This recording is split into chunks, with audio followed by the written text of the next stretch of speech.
आपण पाहत आहात RK न्यूज, बातमी तुमची, आवाज आमचा।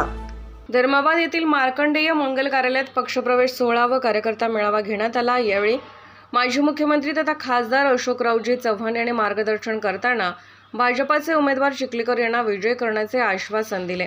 या भव्य पक्षप्रवेश मेळाव्यात धर्माबाद येथील तालुका अध्यक्ष दत्ता हरी पाटील सोळाकेकर, माजी नगर उपाध्यक्ष डॉक्टर कमल किशोर काकांनी, शास्त्रीय महाविद्यालयाचे उपाध्यक्ष वर्णी नागभूषण, शहराध्यक्ष ताहेर पठाण, राजू सुरकुटवार, शंकर बोलमवार, विजय राठोड, माजी नगरसेवक शहरी व ग्रामीण भागातील काँग्रेसचे शेकडो कार्यकर्ते भाजप पक्षात प्रवेश केला। यावेळी भाजपमय वातावरण तयार झाले होते। जय श्रीरामाच्या नाऱ्याने सभागृह दणाणून गेले। अध्यक्षीय समारोप करताना माजी मुख्यमंत्री तथा खासदार अशोकरावजी चव्हाण यांनी पंतप्रधान नरेंद्र मोदी यांच्या 10 वर्षातील केलेल्या कार्याचे तोंड भरून कौतुक करून देशात विकासाची गंगा मोदी यांच्यामुळेच होत आहे, वाहत आहे। देशाचे नेतृत्व मजबूत असेल तरच विकास होतो।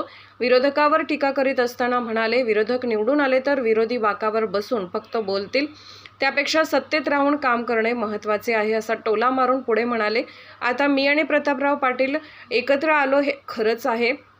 यावर तुमचा विश्वास बसत नसेल हे खरे आहे, पण नरेंद्र मोदी यांच्याकडे अशी जादू आहे की आम्हा दोघांनाही मनाने एकत्र आणले आहेत। ही मोदींची जादू आहे, म्हणून मोदी है तो मुमकिन है।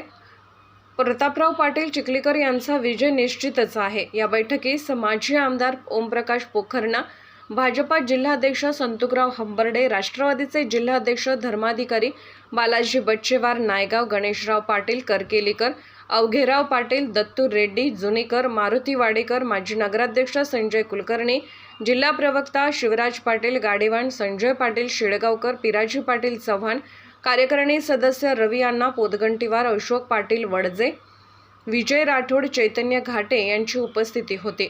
कार्यक्रमास भाजप व काँग्रेसच्या कार्यकर्त्यांनी गर्दी केली होती। मराठा कार्यकर्त्यांनी कोणताही विरोध केला नसल्याने कार्यक्रम शांततेत पार पडला। पोलिसांचा कडक बंदोबस्त होता।